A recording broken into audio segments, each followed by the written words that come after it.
holding a Duffly Kumar-led chants that included Brahmanwad se Azadi. The meeting was reportedly organized to protest the suspension of JNUSU officials accused of vandalizing a biometric attendance system inside the university library. Left वालों का जो रस्टिकेशन हुआ है उसके विरुद्ध ये वामपंथी संगठनों ने कार्यक्रम आयोजित किया था और उसके अंतर्गत जो जितने भी पुराने नक्सली यहाँ रहे हैं, वामपंथी यहाँ रहे हैं, उन सबको इकट्ठा किया था और इनको विरोध करना चाहिए सीपीओ मैनुअल का, जिसके कारण से यहाँ पे स्टूडेंट जो है रस्टिकेट हो रहे हैं, लाखों रुपए का फाइन लगाया जा रहा है, उसका विरोध करना चाहिए। लेकिन ये केवल अपनी राजनीति के लिए, अपने आकाओं को खुश करने के लिए ये लोग राजनीति कर रहे हैं, जबकि सीपीओ मैनुअल से न जाने कितने छात्र प्रताड़ित हो रहे हैं। एजेंडा ही समाज को बांट के चलने का है, तभी ये अपनी अपीजमेंट या वोट बैंक पॉलिटिक्स कर पाएंगे। और वहीं दूसरी तरफ विद्यार्थी परिषद है जो सीपीओ मैनुअल के खिलाफ लड़ते हुए अब तक उस पर 4,83,000 रुपये का अब तक फाइन आ चुका है। 90 से ज़्यादा कार्यकर्ताओं के ऊपर प्रोक्टोरियल इंक्वायरी बैठी है और 10 से ज़्यादा कार्यकर्ताओं को सेमेस्टर रजिस्ट्रेशन में रोका गया। The resurfacing of Azadi slogans at JNU has once again reignited a familiar political flashpoint. So far, the Congress party has not issued an official statement regarding Kumar's participation in the demonstration. A revival of divisive campus politics, the latest episode at JNU has once again placed Kanhaiya Kumar at the heart of the political storm.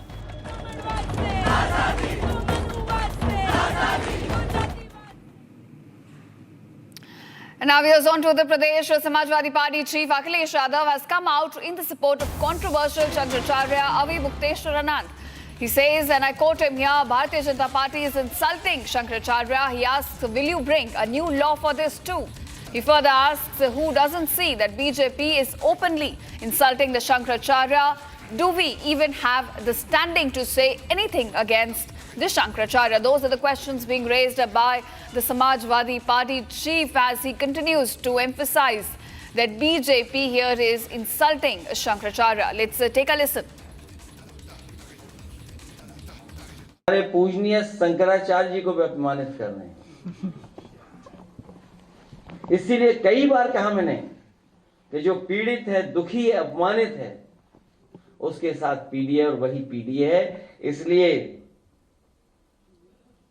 Shankaracharya ji के साथ भी हम लोग हैं। और जो लोग तरह तरह की बातें कर रहे हैं, उनको पता होना चाहिए कि शंकराचार्य शंका से परे होते हैं और हमारी संस्कृति, हमारा जो परंपरा रही है, अगर कोई भी गेरुआ वस्त्र और पीतांबर वस्त्र धारण कर लेता है, उसी समय हम उसको सम्मान की दृष्टि से देखने लगते हैं। और फिर इनसे क्या उम्मीद करोगे? अब मान लीजिए शंकराचार्य जी को अपमान कर रही है, क्या इसके लिए भी नया कानून लाओगे आप? किसको नहीं दिखाई दे रहा है कि शंकराचार्य जी को खुलेआम अपमानित कर रहे हैं? बताइए आप, क्या हम और आपकी किसी की हैसियत है कि पूजनीय शंकराचार्य जी के खिलाफ कुछ बोलते हैं?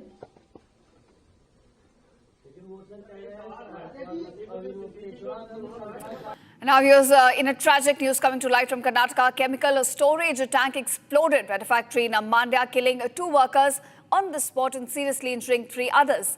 Now, a formal case has been registered and investigation is currently underway to find out if negligence played a role here. Here are more details on this. Take a look. A deadly accident unfolded at Kirti Chemical Industries near Karkat village in Mandya Taluk. Workers were attempting to open a chemical storage tank using a gas cutter when the tank exploded, killing 2 on the spot. 3 others were seriously injured and rushed to Mandya Institute of Medical Sciences for treatment. 8:45 ನಮಗೆ sound blast ಆದ sound ಬಂತು. ಆ sound ಆದಾಗ ಏನು sound ಇರ್ಬೋದು ಅಂತ ವಿಚಾರಿಸಿದಾಗ ಇಲ್ಲಿ ಏನೋ ಇಲ್ಲ ಅನಾಹುತ ಆಗದೆ ಅಂತ ಗೊತ್ತಾಯಿತು. ಸ್ಥಳಕ್ಕೆ ಬಂದಾಗ ಇಲ್ಲಿ 2 ಬಾಡಿ ಇದೆ. ಎಷ್ಟು ವರ್ಷ ಆಯಿತು ಫ್ಯಾಕ್ಟ್ರಿ ಸ್ಟಾಪ್ ಆಗಿ? 4 ವರ್ಷ ಆಯಿತು. ಅಲ್ಲಿ ಅವಾಗ ಏನಾಗಿತ್ತು? ಹಿಂದೆ ಸ್ಪ್ರೆಡ್ ಆಗಿ ಲೀಕೇಜ್ ಆಗಿತ್ತು ಸಲ್ಫ್ರಿಕ್ ಆಸಿಡ್. ಅದು ಅಪಾರ ಪ್ರಮಾಣದ ಬೆಳೆ ಎಲ್ಲ ಸುಟ್ಟೋಗಿ ಎಲ್ಲ ಭಸ್ಮ ಆಗಿತ್ತು. ನಾವು ರೈತರು ಪ್ರತಿಭಟನೆ ಮೇರೆಗೆ ಅದನ್ನು ಸ್ಟಾಪ್ ಮಾಡಿದ್ರು. Authorities say 2 remain in critical condition. Following the blast, several workers reportedly fled the scene. The police from Basaralu police station arrived promptly and are collecting details about the deceased and the injured. Meanwhile, a formal case has been registered and an investigation is currently underway. The factory was in the process of relocating to a new site and the relocation work had been ongoing for over a month. The workers, reportedly brought in from Bihar, were emptying chemical tanks when the explosion occurred. Shockingly, this isn't the first accident at this facility. 4 years ago, a chemical leak damaged hundreds of acres of crops and had killed 2 dogs. No human casualties were reported then, but the incident sparked strong public opposition.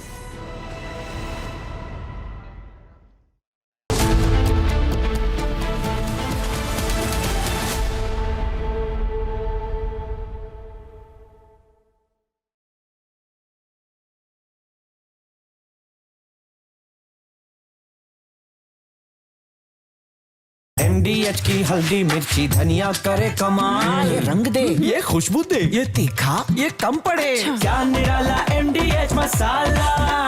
Are pure suji pasta, उबालो मिलाओ और खाओ, 8 minute में तैयार, क्या test है, सबका राजा are pure masala.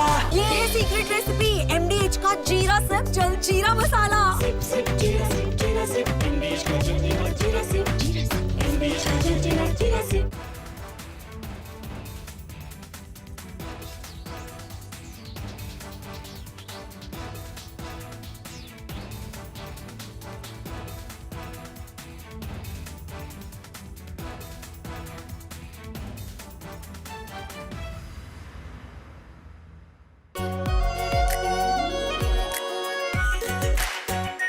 Are pure shahi paneer masala, delicious, healthy, everyday. Himanto Biswa Sarma, good evening. Good evening. And everyone across the country's watched your press conference yesterday. Yes.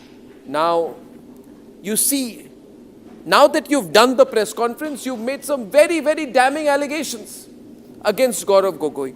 Yes. Are you doing it? First question, let's have it out of the way. Are you doing this because Amity has been ranked amongst the top 3% universities globally, a testimony to Amity's globally benchmarked quality. R pure suji pasta, उबालो मिलाओ और खाओ, 8 minute में तैयार, क्या test है, सबका राजा are pure masala. MDH की हल्दी मिर्ची धनिया करे कमाल, ये रंग दे, ये खुशबू दे, ये तीखा, ये कम पड़े, क्या निराला MDH masala.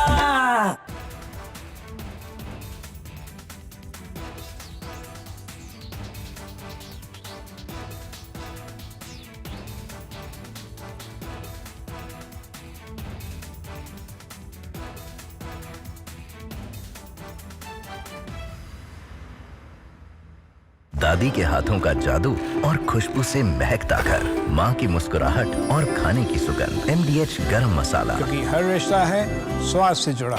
Himanto Biswa Sarma, good evening. Good evening. And everyone across the country's watched your press conference yesterday. Yes. Now, you see, now that you've done the press conference, you've made some very, very damning allegations against Gaurav Gogoi. Yes. Are you doing it? First question, let's have it out of the way. Are you doing this because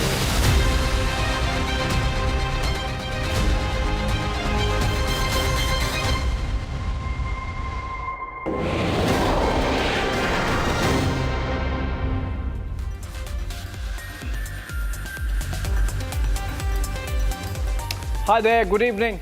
Hope you had a great Sunday. Welcome back to this week's edition of Looking Forward, the show that looks forward to news and stories happening over the coming days and weeks. Stories that are going to make an impact to your life and mine. This week, New Delhi is all set to become a global diplomatic pit stop, as also a cutting-edge tech showcase, with India hosting the 4th edition of Global AI Impact Summit. It is the biggest coming together of world leaders insofar as India is concerned since the G20 summit of 2023. from the tech bros to policy wonks, from presidents and prime ministers to corporate bigwigs. It's going to be the biggest diplomatic and business powwow of consequence since the World Economic Forum at Davos last month. Sit back to get a perspective and program details. Story number 2 tonight is some crystal ball gazing on what happens next in Dhaka. With the victory of Tariq Rahman, would the India-Bangladesh relationship be back on track? Derailed as it is or was by the interim regime of Mohammad Yunus. Would Rahman play the traditional BNP card on pivoting against India and tilt towards Pakistan or China? Or better sense would prevail? After Dhaka, we come back home for story number 3, which is going to focus on 2 big diplomatic engagements lined up on the side of the AI summit this week. French President Emmanuel Macron is going to hold delegation-level talks with Prime Minister Modi in Mumbai. Yes, not in Delhi, but in Mumbai. This happens in the backdrop of the Rafale buzz. And then there is the state visit of Brazil President Lula da Silva. Significant optics there, as President Trump does not like him. Is Prime Minister Modi sending across a message? Let's begin with the headlines.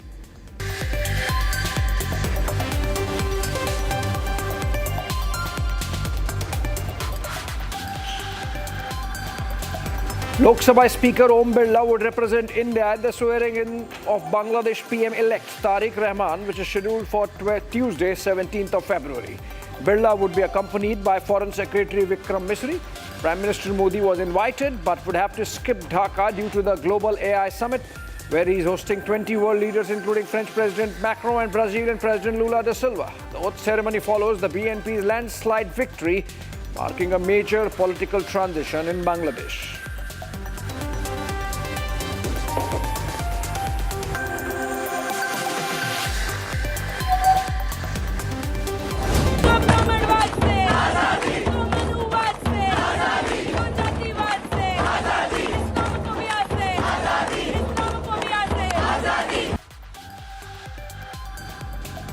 Congress leader and former Jawaharlal Nehru University Students' Union President Kanhaiya Kumar has sparked a row by raising Azadi slogans at a public meeting on the campus of JNU in New Delhi. Videos from the campus showed Kumar raising slogans along with a huge crowd who were demanding freedom from Brahmanwad, Islamophobia, Manuwad and casteism.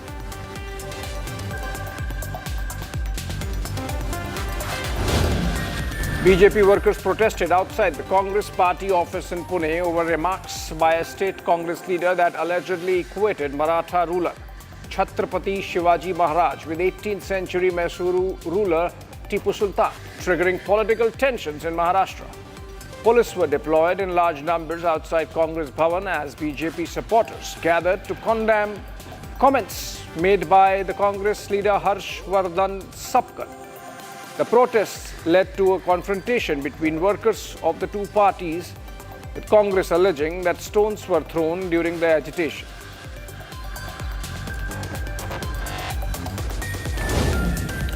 Maharashtra anti-terrorist squad has bust a terror sleeper cell in the state after raids at 21 locations in 2 districts. In an intelligence-based operation that yielded inputs about attempts to radicalize and recruit youth through contact with terror organizations. The operation began in the morning and multiple ATS teams were deployed to conduct simultaneous searches and collect evidence. The action is part of an ongoing investigation to verify possible links between the targeted individuals and the extremist groups.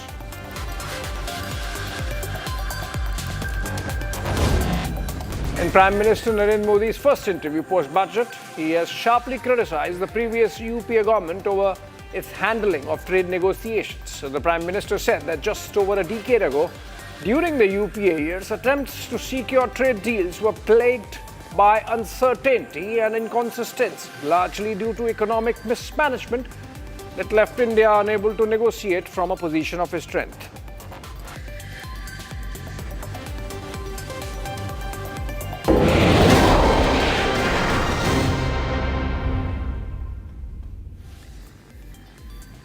All right, friends, welcome back. The India AI Impact Summit 2026 opens tomorrow at Bharat Mandapam in New Delhi.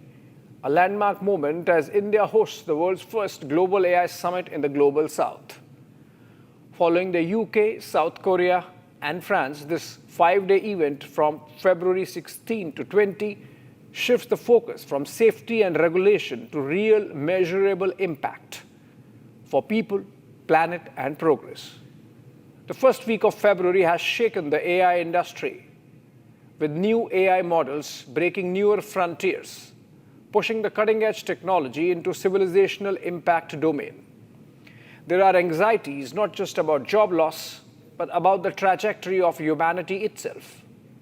It is in this backdrop that Prime Minister Narendra Modi will inaugurate and address the plenary, joined in by 20 heads of state and governments, including French President Emmanuel Macron, Brazil's President Lula, Spain's Pedro Sanchez, and leaders from Bhutan, Sri Lanka, Switzerland, and more, along with delegations from over 100 countries and 50-plus ministers. As the world watches Bharat Mandapam this week, the message is clear. AI's future is inclusive, ethical, and unmistakably powered by India.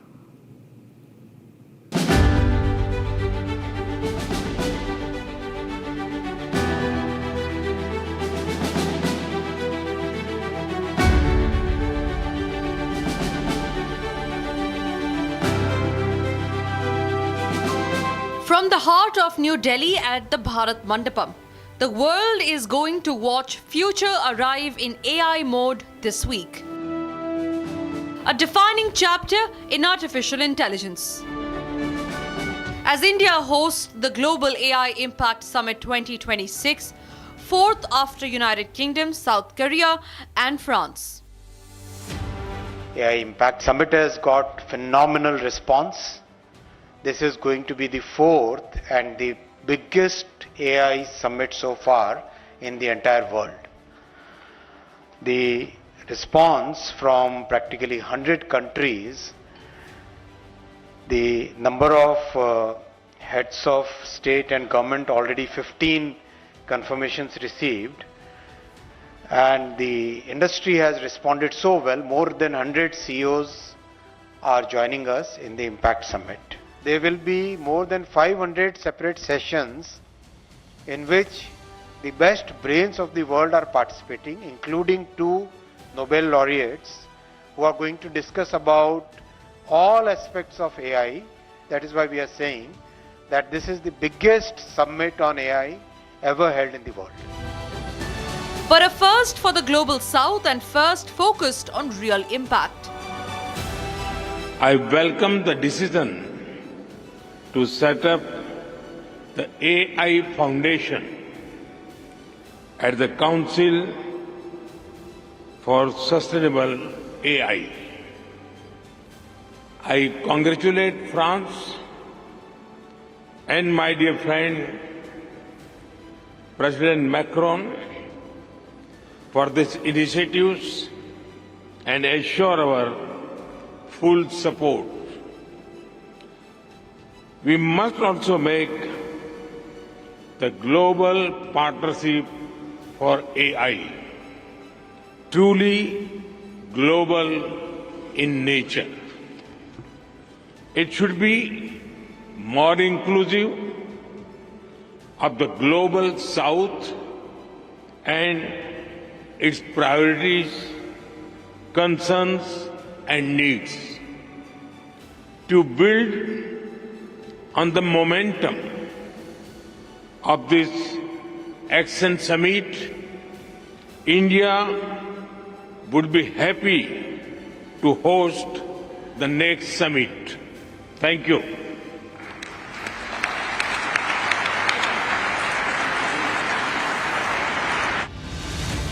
New Delhi would see 5 days of AI action with 20 heads of state or governments and 100+ countries participating.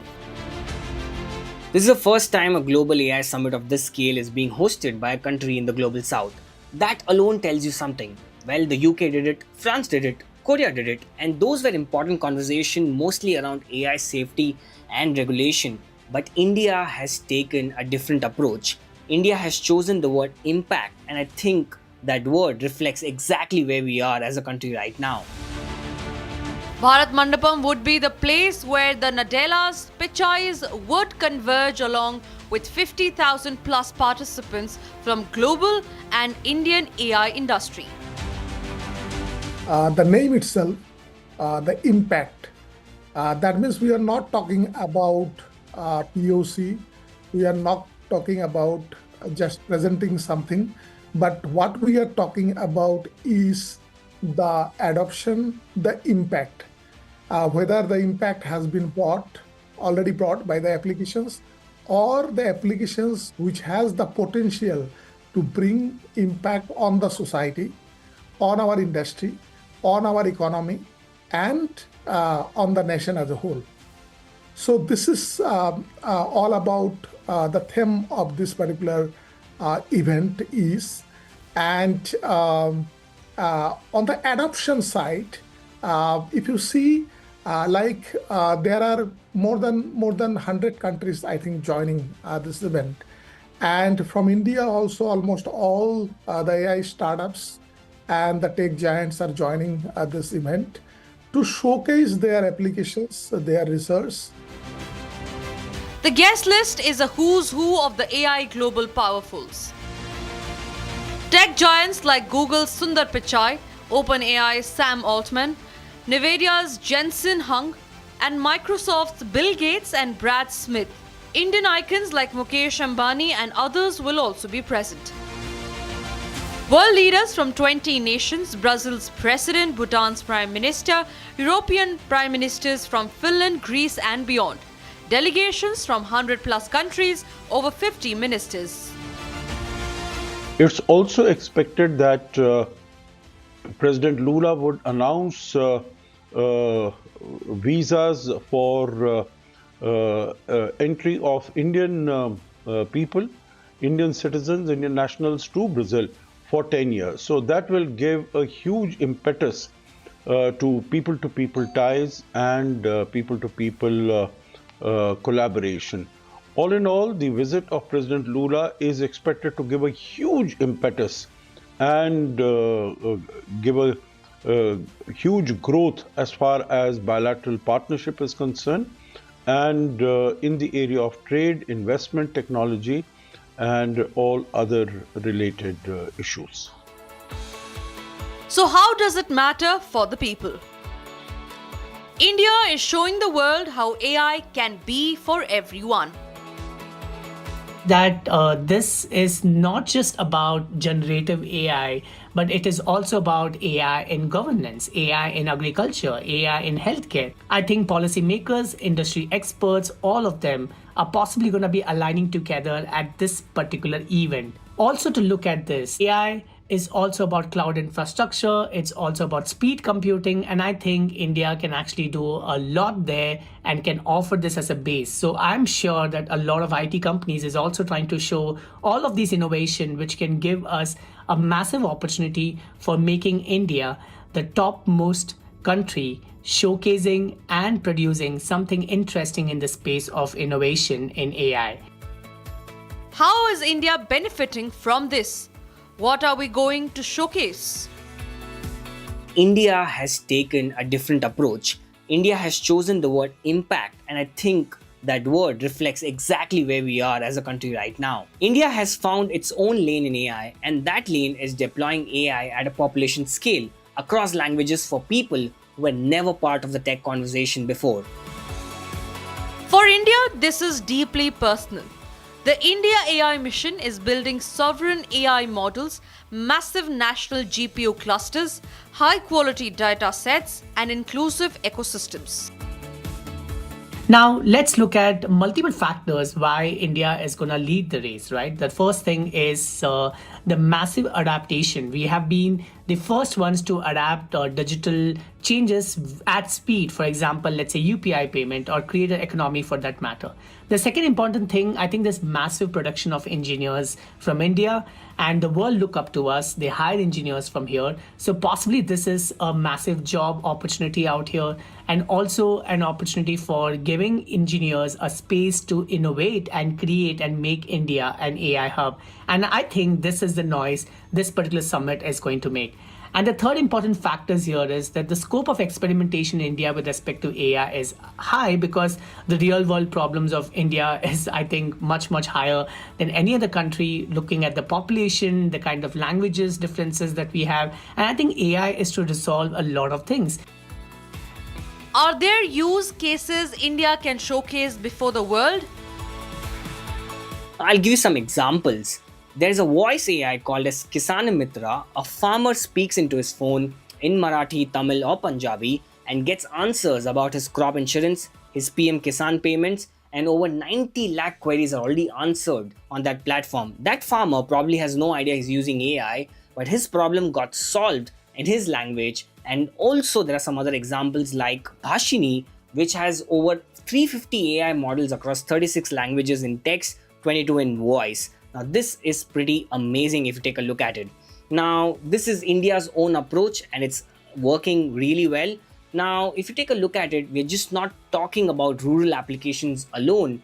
Just last month, right here on Republic TV, Nirmit Parikh's Blue Machines AI debated Arnab Goswami for a full complete hour, which is unscripted, no prompts, no reset, and this was Indian built AI on Indian television. That tells you something about where we have reached.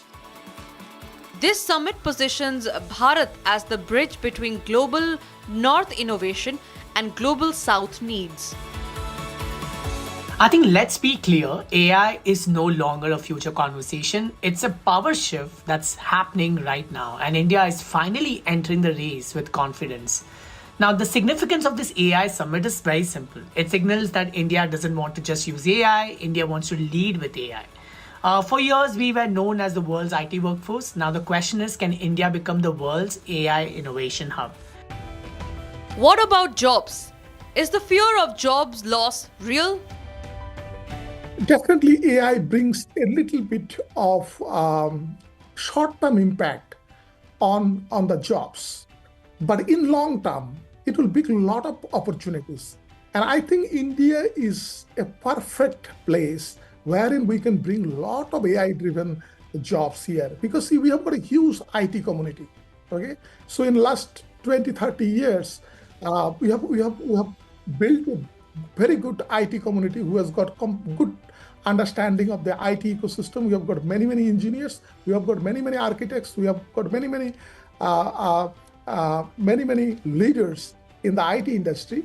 Now what we need is just to reskill these people into AI, okay? Because we want to build an AI workforce, right? For that we can, and there are many platforms in India wherein people can reskill themselves or upskill themselves to be a data scientist or to be an AI engineer or to be an AI scientist. So it's not very difficult in India because our courses are cheaper. Many of the colleges and universities are already giving courses which are on AI, machine learning and all other things. So for us, it is very easy to upskill ourselves into a technology like AI. But whereas if you go to other countries, I think their courses are very costly, and it is not available like what is available in India. The talent pool then should give India the edge against the rest in the race. I believe India has a unique advantage now. We're building and modernizing infrastructure at scale, thankfully. If we embed AI into operations early, now when I say early, I mean when new capex or capacity addition is happening, I think we should start deploying AI right from the designing stage, right? When EPC is being done, I think that is when AI should come in. It should not be an afterthought. If we do that, I'm sure we'll leapfrog. And when it comes to India, what's the unique proposition? how can we make AI responsible among all of this? The big focus will also be on the role of AI in defense. Lieutenant General Rajesh Pant, who served as National Cyber Security Coordinator at Prime Minister's office, says that the role of AI in the sector of defense will be a game changer. In defense sector, it is not a futuristic dream that we are talking of. It is here already in the environment. As we have seen in the recent Operation Absolute Resolve in Venezuela, it has been reported that the Anthropic's Claude platform was used in a big way in assessing the intelligence inputs, the large number of sensors that were employed for this operation. So AI is being used at all levels in the defense sector, whether it is the tactical level, the operational level, or the strategic level.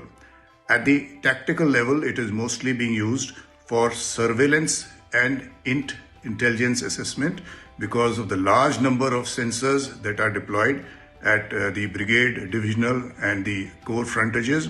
All the inputs come to a surveillance center where the use of AI is used for making various intelligence deductions. At the operational level, it is being used for supporting the decision support system by commanders, as well as using the satellite imagery for carrying out battlefield damage assessment, etc. And the deliverables? Fresh multilateral partnerships, new policy frameworks, commitments to affordable compute, ethical standards, and real investments. India isn't just joining the AI race, it's redefining it, as India's IT minister said at Davos. Fastest growing major economy in the world, an AI player, but clearly in the second grouping that Kristalina is talking about, have to think about alignments with the United States or China to a degree, but how much do you have to think about that as a country like India? How much can you chart your own course irrespective of what the Americans and Chinese are doing? Actually, clearly in the first group, and the reason for that is there are 5 layers in the AI architecture. The application layer, the model layer, the chip layer, the infra layer, and the energy layer. We are working on all the 5 layers, making very good progress in all the 5 layers. On the application layer, we will probably be the biggest supplier of services to the world. Go to an enterprise, understand the business of enterprise, understand the working of that enterprise, and provide that service using AI applications. That's going to be the biggest factor of success or successful deployment of AI, because that's where ROI comes from. ROI doesn't come from creating a very large model. 95% of the work can happen with models which are 20 billion or 50 billion parameters. We are creating a bouquet of such models. We already have a bouquet of such models which are now being deployed in multiple sectors to increase the productivity, to increase the efficiency, to increase the effective use of technology.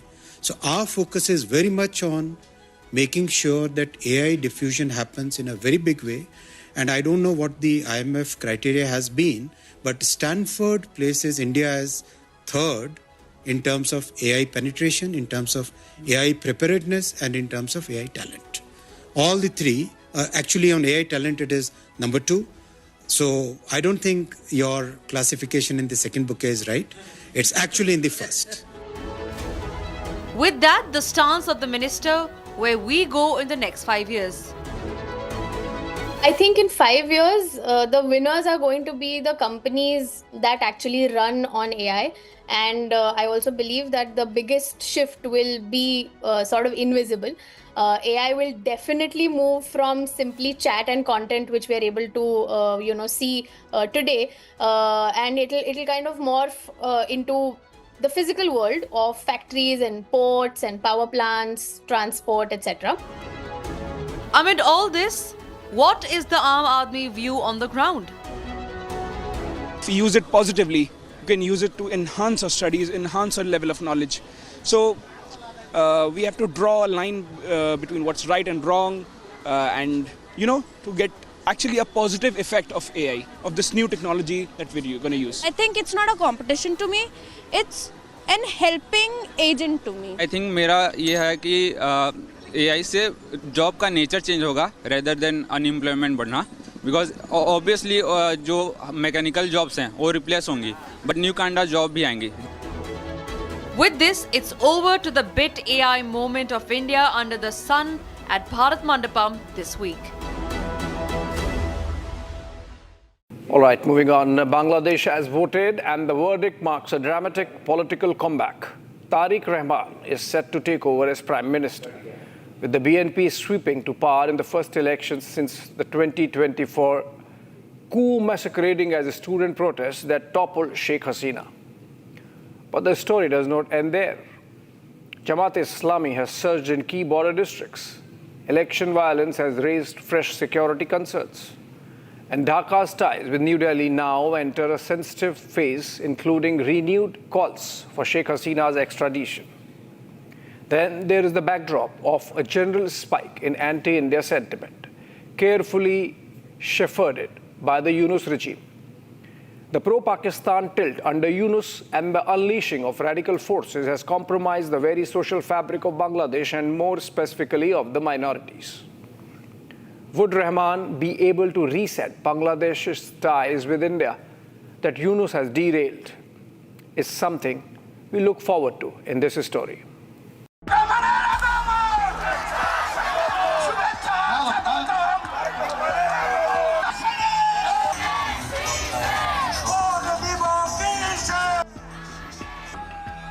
Tariq Rahman is going to be the next Prime Minister of Bangladesh.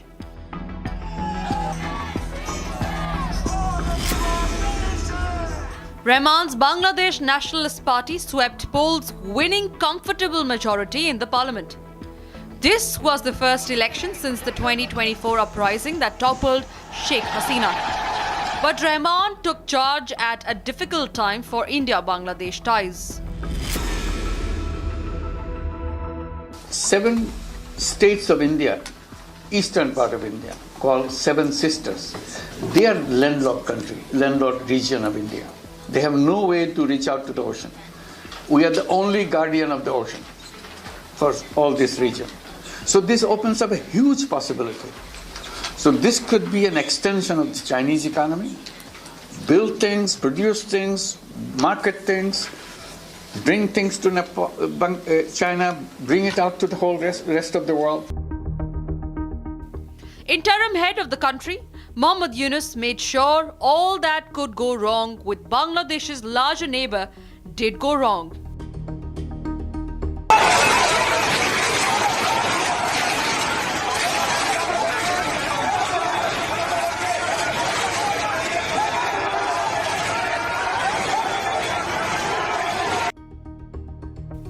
So how does Rahman see the equation? We have cleared ourselves regarding the foreign policy, which is the interest of Bangladesh and the interest of Bangladeshi people comes first. By protecting the interest of Bangladesh and the people of Bangladesh, we will decide our foreign policy. This answer frames a tense relationship blown to pieces by the incumbent Mohammad Yunus and his unelected regime.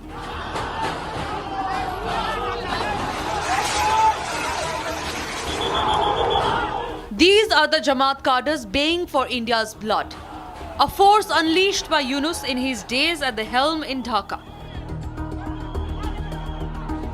So for 18 months in Bangladesh, the Jamaat-e-Islami has been the de facto ruler of the country. They have been the power behind the throne, the power behind Mohammad Yunus, who was the chief advisor of the interim regime. And they have taken all the big decisions in the country. Mohammad Yunus has just been following and implementing their decision. So, if I may explain 1 or 2 or 3 decisions, as you know, for the last 18 months, there's been a complete mobocracy, complete anarchy. So the mob would come, surround anybody whom they didn't like, force the person to resign, and in their place, the Jamaat-e-Islami would appoint their choice. The fact that pro-Pakistan Jamaat wants Sharia in Bangladesh and terror in India. I believe the kind of constituency he has within his country and the kind of support base he has acquired outside his country this will be a very natural course of action that he will drift more towards China and Pakistan. So all in all, I would believe that it will be very difficult for Tariq Rahman-led government to be as collaborative, as helpful as Hasina regime has been towards India. Would infiltration become next big headache? Here is an uncomfortable truth. All this progress stands on fragile ground if instability returns next door. When we talk about Tariq Rahman's political relevance, rises in Bangladesh, people in all over India debate democracy. In Assam, we remember the history that we have faced. During the BNP regime in the early 2000s, the period linked to Tariq Rahman's political rise, insurgent groups from the northeast found shelter across the border. Camps operated, arms were moved, networks survived because political space allowed them to survive. We paid the price: bomb blast, extortion, fear, and economic stagnation. Now imagine if Bangladeshis political churn and hardline or radical elements regain influence. Infiltration will not be the abstract. It could mean renewed illegal migration pressures, revival of sleeper networks, narcotics and armed routes, demographic stress in the border districts, which we keep on talking about, and ideological radicalization, which is so important to not neglect. So when we talk about Tariq Rahman, we are not indulging into the foreign politics. We are asking a security questions, which is very simple. Will Dhaka remain a cooperative partner against anti-India elements, or will repeat the history itself? Security of the Northeast is a national security concern after Hasina fall, Yunus months, and now Rahman as the Prime Minister of Bangladesh. Tariq Rahman is the BNP leader, and it's a democratic party, though it is not pro-India. They've had in the past reasonably decent relations with Pakistan. So they will have good relations with Pakistan and China. But that does not mean that they will not have relations with India. As a democratic entity, BNP has to be cognizant of the feelings of the people of Bangladesh, and to that extent, relationship with India would also improve somewhat from the level it is today, and significantly, it will be significantly better than the interim administration or the feasibility of Jamaat coming to power. So to that extent, it will be there. But yes, they will continue to have, I think, reasonable relations with Pakistan, as we saw during the earlier regime of Khalid Azia. Look at this map. India's borders have same Jamaat winning, creating a situation to handle.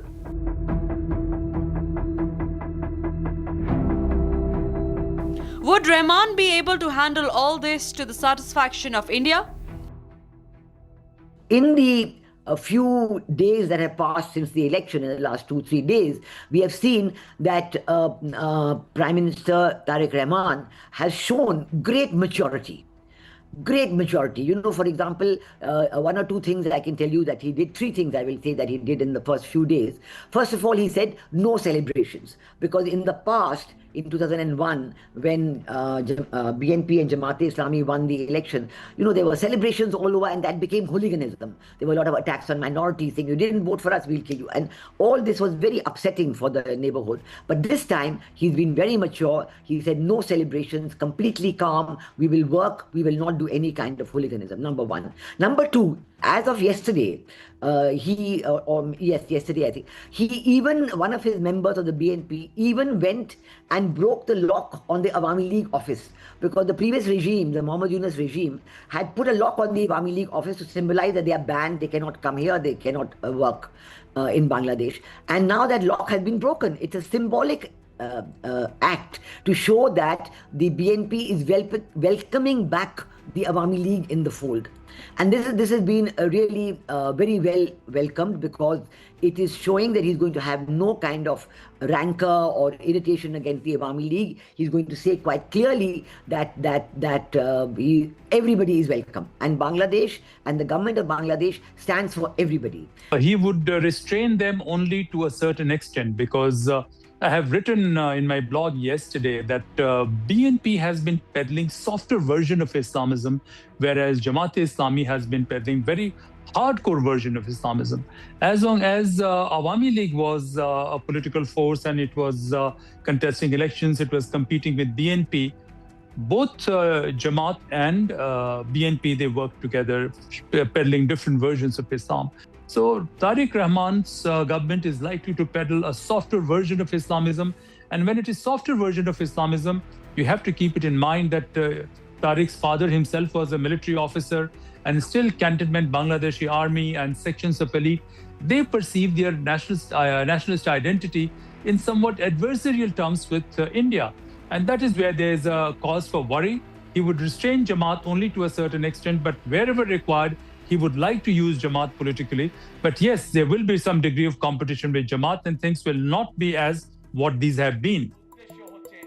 There are other demons too. Rahman inherits an economy strained by inflation and political instability. With voices like this analyst believing Rahman might not be up to the task. This is a very crucial point that just Tariq Rahman come and just what the past, how to deal with the communication with the politics and everything. So this is a very new happening for the Bangladesh, new chapter one to see for the Bangladeshi people who are just waiting to see for the how he can do. He's a better, and he's a very pioneer thinking, and you know that also he is in a very crucial time. He can pass away from the London, especially in 15 or 16 years. So this is his comeback in the London, and this is a very new hope, a new comeback. Actually, is very striking comeback for his political career, and no doubt is very insightful, and also his career is very much enlightenful instead of this happening.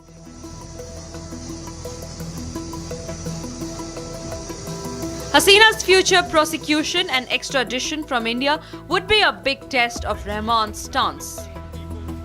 We have received the request, and this request is being examined as part of ongoing judicial and internal legal processes. We remain committed to the best interests of the people of Bangladesh, including peace, democracy, inclusion, and stability in that country, and will continue to engage constructively in this regard with all stakeholders. So while Hasina's fate hangs in balance, India's national security concerns are for real. I do not wish to spoil anything or say anything negative at this point of time, because Tariq Rahman has made some nice gestures, but a lot of areas of concern persist.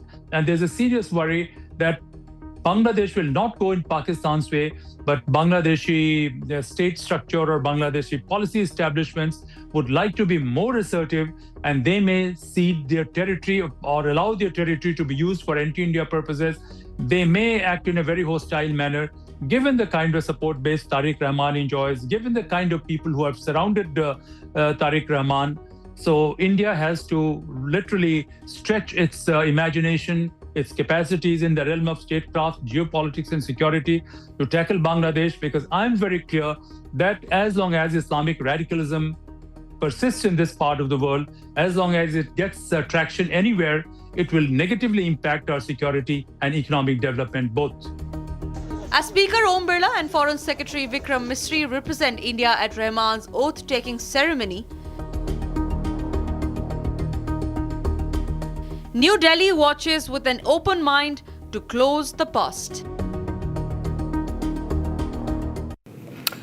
India is stepping boldly onto the global stage this week, flexing its muscles in defense, trade, and tomorrow's technology. Ahead of French President Emmanuel Macron's arrival in New Delhi on 17th of February, The government has cleared one of its biggest ever military acquisitions, a massive push for up to 114 Rafale fighter jets from France. But India's gaze is turning south too. Brazilian President Lula da Silva, or Luiz Inácio Lula da Silva, arrives February 18th for a packed visit with major pacts on the table. And the pinnacle, starting tomorrow, February 16th through 20th, New Delhi transforms into the epicenter of the AI world at the AI Impact Summit, the Global South's first major AI gathering, hosted at Bharat Mandapam. But in this report, the focus is on macro and Lula. Take a look. Rafale definitely was a hero. Amongst other heroes, during Op Sindoor, there were a lot of other heroes also. Yes, Rafale is the buzzword. आपने वो word इस्तेमाल किया. It is the buzzword. Indian Air Force is looking forward to inducting a lot more MRFA aircraft, whether that is going to be Rafale or any other presently under deliberation.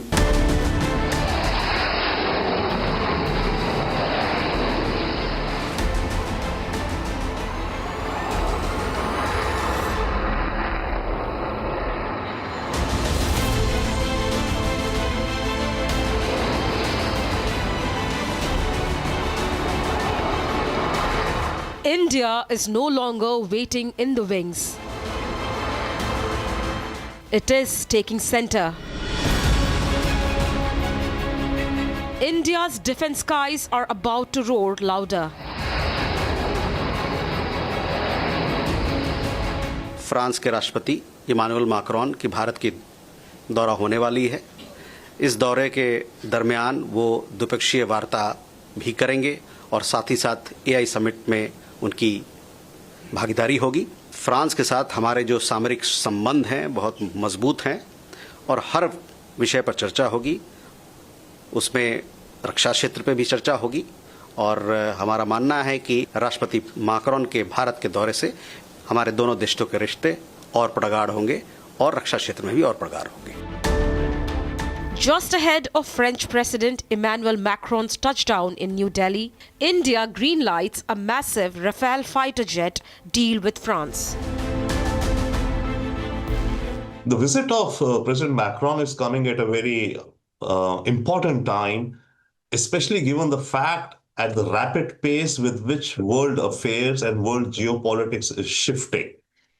It is also coming at a critical time when India is looking to radically upgrade its national security and defenses, especially the Rafale deal for the aircraft, which is India's largest acquisition in the last, I think, more than 10 years, the volume which has been cleared yesterday. So that's the meat and chops of the visit, right?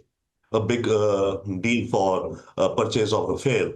But apart from that, there are multiple other areas of synergy and future momentum between both India and France. The most important is that France has been a stable, predictable partner with India over the years. I would say there are about 3 countries with whom we have stable, predictable relations since long, 3 of the developed rich countries, Japan, France, and Israel. Our relations with the US have been a little bit up and down, Europe, etc., but France has been a consistent one with us. In addition, France, in terms of its political thought, holds an independent thought, and which it tries to bring about. You know, it is the land of the revolution and liberty and egalitarian approaches and philosophy. Therein, it has a very good complementarity with India in terms of the way we look at the world. We also look at the world in terms of a middle path and with elements of philosophy. So that's a very, very natural, synergy between the two nations, which the world of today desperately needs. We are talking up to 114 sleek warbirds. 18 straight from the Dassault's hangars. The rest built right here at home. This $40 billion powerhouse package will strengthen the Navy with Boeing P-81 Poseidons. Will arm the ground forces with anti-tank mines and revamp those trusty T-72 tanks and BMP-2 vehicles. The French president is likely to visit in the coming week to India. And as you're all aware, the Defense Acquisition Council, headed by the Honorable Raksha Mantri, has approved the purchase of 114 Rafales for Indian Air Force. Why is it important? It is very important for 4 reasons. One, the number of squadrons are depleting in the Indian Air Force. So 6 to 8 squadrons will immediately be available in the 4 to 5 coming years by the time we get this delivery. Second, the aircrafts which we are contracting are F4 and F5, which are advanced version of the existing Rafales.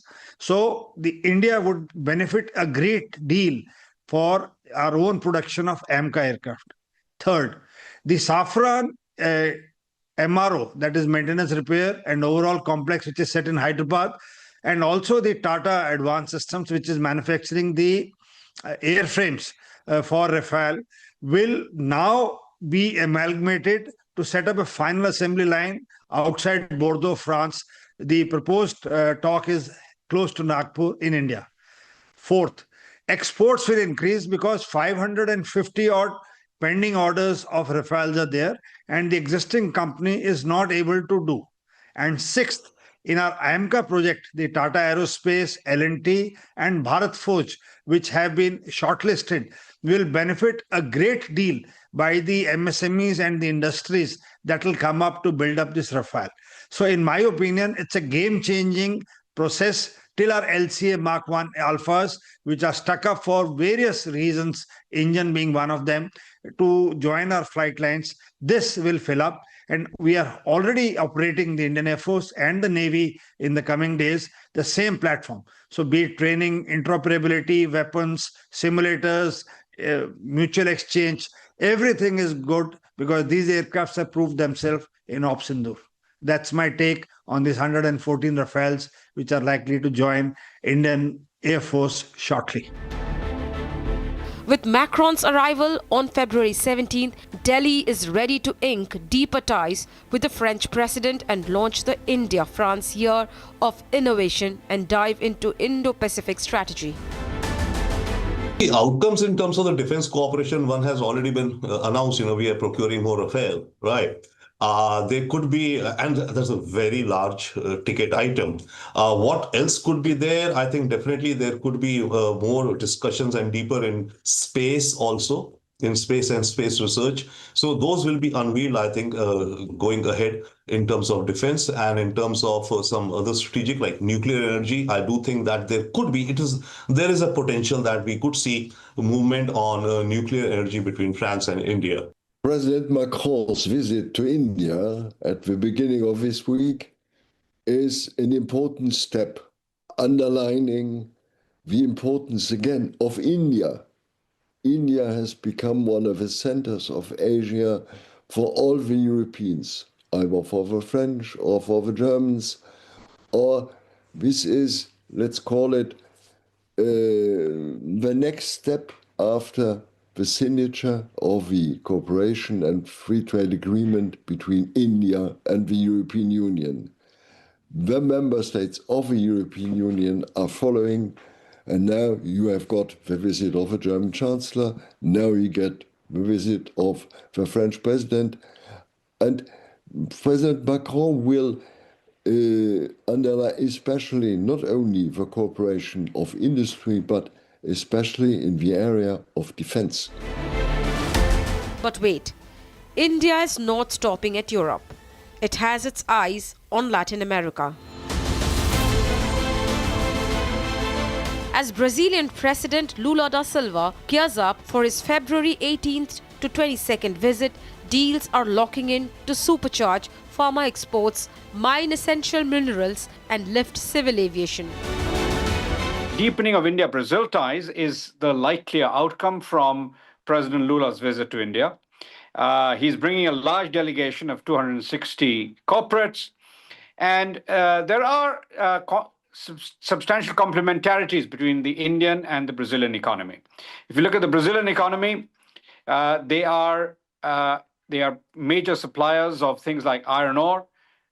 We also supply iron ore to the world, including to China, but we can have some areas of convergence there. We also are similar in that we are two of the largest exporters of sugar. Brazil and India are among the largest sugar producers in the world, but Brazil is much more further advanced in converting sugar to ethanol and in using ethanol quite massively in its domestic economy and in its exports. So there's scope for collaboration in technology there. I think there's also scope for collaboration in things like aviation. Brazil has Embraer, which is a significant player in the aviation sector. Brazil is rolling out a 10-year multiple entry visa for Indian tourists and easing business visas for pros. An MOU on health means Indian meds flooding Brazil's public system at killer prices. Critical minerals. India is also eyeing for those vast deposits in the Latin American continent. President Lula is visiting India with about 14 ministers. It's a large delegation, it's a big delegation, and I think that indicates the strength of the bilateral partnership and also the range of bilateral visits. Also, there are going to be CEOs and chief executives of about 230 firms. So again, this is an intention to give a huge push as far as bilateral trade, investment, energy, technology are concerned. All these heat follows the landmark India-EU trade deal that was dubbed as the mother of all deals, that slashed tariffs, open markets and cemented India's spot as Europe's go-to growth engine. As Europe signed a trade agreement with founding states of Mercosur, that is Argentina, Brazil, Paraguay and Uruguay, it also joined hands with India for the recently signed FTA on January 27th. Speculations over possible India-Mercosur deal has also started to create the buzz. We have space technology, which we could share with Brazil. We have, of course, a global lead in things like computer software that we could share with Brazil. And there are areas like automobile exports where our companies, Tata, Mahindra, Maruti Suzuki, and even Hyundai India, could play a significant part and benefit from the opening of Latin American markets like Brazil and perhaps even the whole Mercosur. But I think that the difficulty with Mercosur is going to be that agriculture is a major export area for Mercosur and particularly for Argentina, Uruguay, Paraguay, etc. So it'll be quite complicated politically to do an FTA with Mercosur. We could start negotiations, but the negotiations are likely to last some time. It's not going to be done immediately.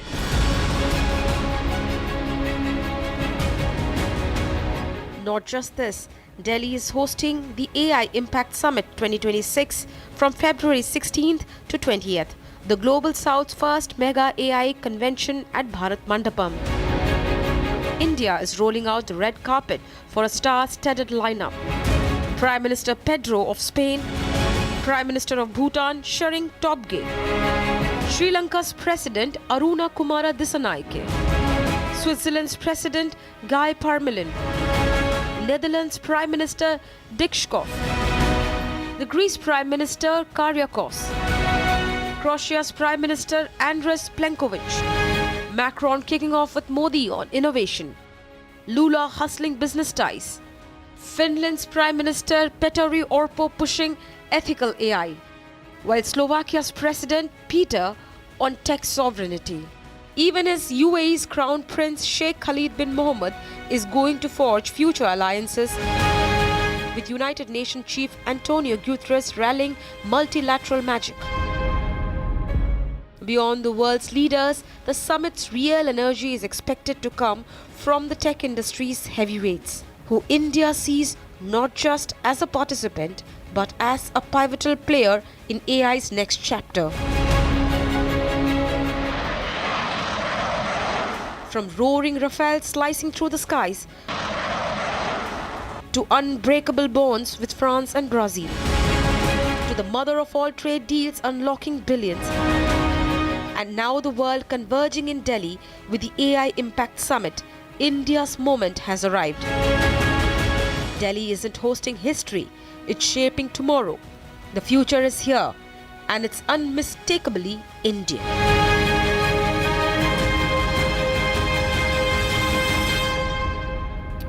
All right, this is what we could look forward to in this coming week for you and me and the rest of the country as the world watches New Delhi for the AI Impact Summit. We'll keep close tabs. Thanks for watching. Arnab Goswami is back tomorrow on The Debate at 8 p.m. Be there.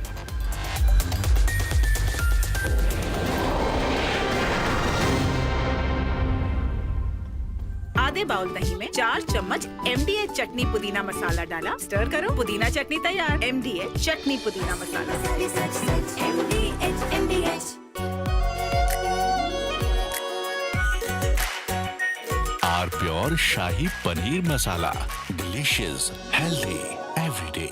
थोड़े में ज्यादा स्वाद, ये तो है इसकी खास बात। वाओ मामा, क्या स्वाद है? अरे मेरे राजा। I am absolutely fed up, like you are, I'm sure, with the U-turns of the BCCI and the ICC and cricket politics. And I feel bad, like every citizen of India does, that these people, because they want to make some money over cricket, are ready to compromise the nation. Terrible. Pakistan has taken another magnificent U-turn in its decision to not play, not play, keep changing its mind, ladies and gentlemen. First they say they stand with Bangladesh, then they said we stand with them so much that we don't participate in the World Cup. Then they put Shehbaz Sharif in front and he said we've taken a clear decision not to play cricket with India because we are backing Bangladesh.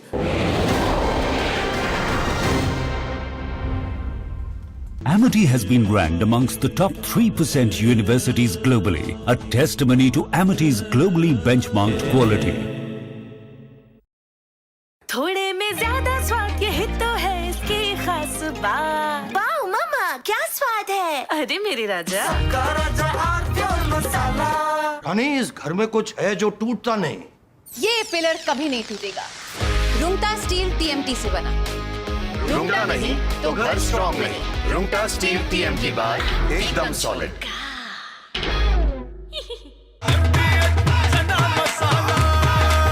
अब छोलिया हो या लोबिया, सफेद चने या काले चने, सब कुछ मजेदार बने।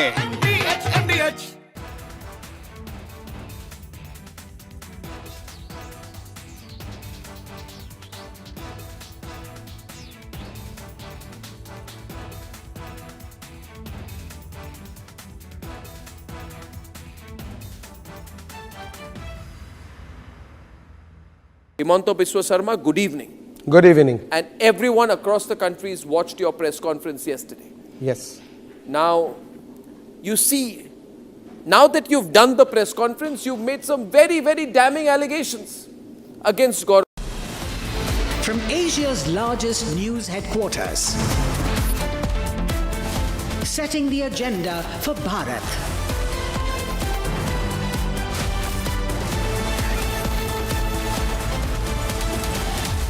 You're watching Republic.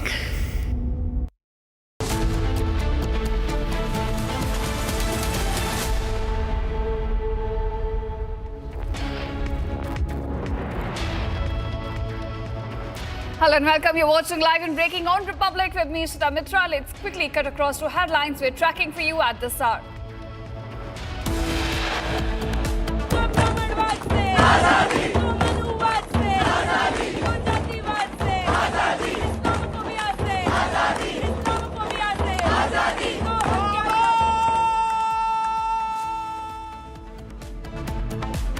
Congress leader Kanhaiya Kumar sparks major controversy with Azadi and anti-Brahmanism slogans raised at JNU public meeting.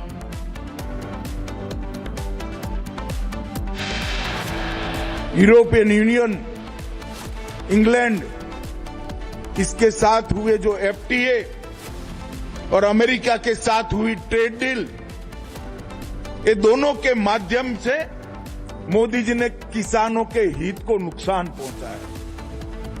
मैं राहुल गांधी जी को चैलेंज देना चाहता हूं, किसी भी मंच तय कर लो, भारतीय जनता पार्टी का युवा मोर्चे का अध्यक्ष आकर आपसे चर्चा कर लेगा नुकसान किसने किया। Home Minister Amit Shah rebuts Rahul Gandhi over US trade deal, says FTA fully protects farmers. Maharashtra ATS raids 21 sites in Yavatmal and Ahilya Nagar in major crackdown on terror.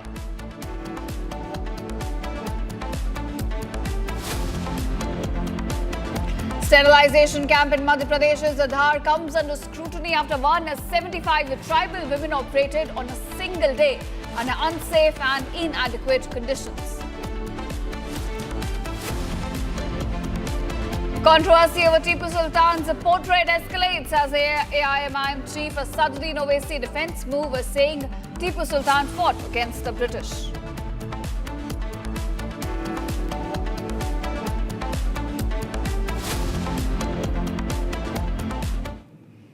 Welcome viewers. Our top focus at this hour: in a major pre-dawn operation, Maharashtra anti-terrorism squad conducted coordinated searches at about 21 locations across Yavatmal and Ahilyanagar districts, acting on specific intelligence inputs. Now viewers, the move comes after months joint ATS action in Nagpur-linked conversion case and follows the high-profile Pune ISIS module probe. Sources say the teams are examining digital and financial trails as of now, with several suspects being questioned, though no fresh arrests have been officially confirmed. Take a look at this report. In a major pre-dawn operation, the Maharashtra's ATS fanned out across 21 locations in Yavatmal and Ahilyanagar districts. Major ATS raids are being carried out today in Maharashtra's Yavatmal districts. Around 21 locations were raided by the anti-terrorist squad today in Yavatmal district of Maharashtra. Also, Ahilyanagar's 12 different locations were raided today. This is the biggest ATS raid after Islam's arrest in the connection of running a conversion racket in UP. These are the various locations where ATS raided in Umarkhed, Pusad and other districts of Yavatmal, as well as other 12 locations were raided by the ATS in Ahilyanagar district of Maharashtra. Operation comes months after Uttar Pradesh ATS and Maharashtra ATS arrested Idul Islam from Nagpur in January. Idul Islam, the same man who allegedly involved in managing funds and logistic for an alleged religious conversion racket in UP. Even in the Pune case that involves the angle of radicalization activities, Maharashtra ATS played key role in high-profile Pune ISIS module investigation. The arrested accused in Pune allegedly involved in radicalization recruitment activities as part of a larger conspiracy. Now acting on the intelligence inputs, ATS teams launched coordinated searches across 21 locations, 14 in the Pusad and Umarkhed areas of Yavatmal district. ATS teams are once again focusing on digital evidence, financial trails and possible communication links to dismantle any sort of radicalization networks operating within the state. Many electronic goods were seized today, and also they were objectionable because many extremist documentation and other elements were received by the ATS. Around 14 suspects have also been detained for a thorough investigation. According to the official statement given by the anti-terrorist squad, it says that many objectionable goods like laptops, mobile phones, CCTVs and others are being recovered. Several suspects are reportedly being questioned. However, officials have not yet confirmed any fresh arrests or seizures. A proactive stance of ATS, a major reason for safety and security within Indian frontiers.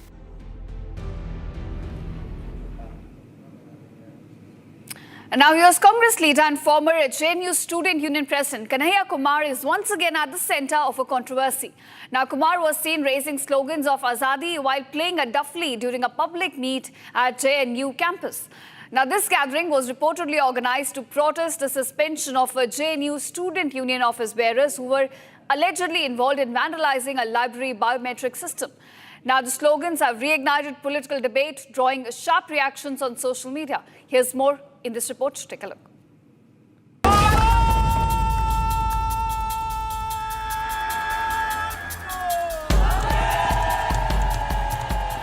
Congress leader and former JNUSU President Kanhaiya Kumar sparked fresh controversy after raising Azadi slogans at a public meeting inside the JNU campus.